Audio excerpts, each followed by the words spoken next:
Abla? Abla?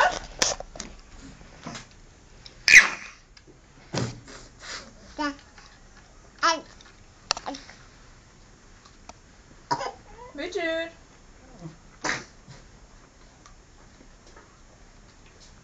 Aa Bücür, canım benim. Nasıl bakıyorsun öyle? Bücür'ün çıkması gerekiyor mu? Demir. Anne, Efendim? Bücür çıkıyor Demir. mu? Baban çıkardım dedi ya. Çıkardın mı? Baba öyle dedi ya. Yalvarıyor da sanki. Çek. Aa, çek. Videoya çekiyorum, rahat ol. Çok iyi ya. Her bir karesini yedim. Oo.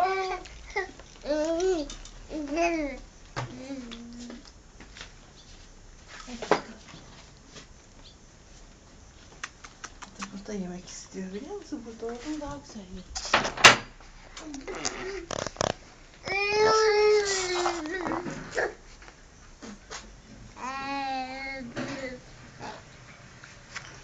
Onu yapma anneciğim. Gözleri kanlanacak sonra lütfen. Gözüne gelmesin parmak. Çekiyor mu? Videoya çekiyor. Gözlerine gelme. Kurcala Anneciğim. kurcala, aferin. Ne çıktı lan? Bunları büyüyünce göstereceğiz sana. O zaman yandın oğlum.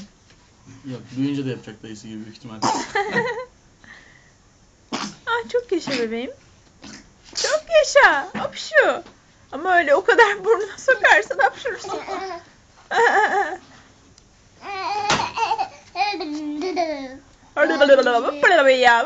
ya. Oh.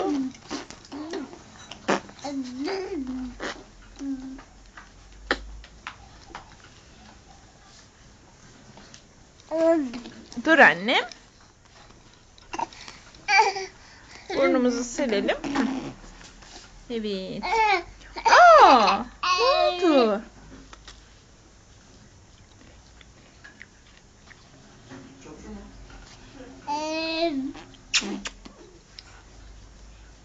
Bücür efendi de mama yiyor orada.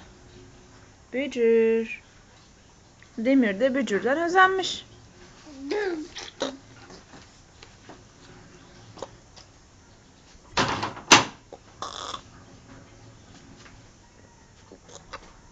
Ne yapıyor dayı?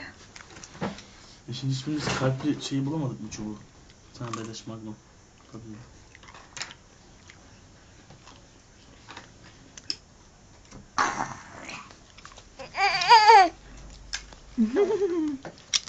Vermem.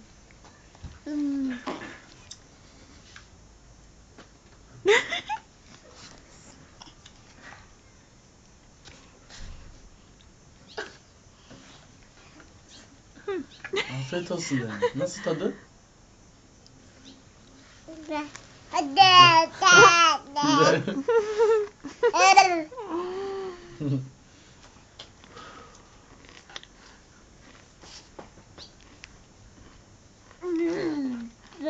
Hmm. Ay anneciğim ya, yazık gözlerine.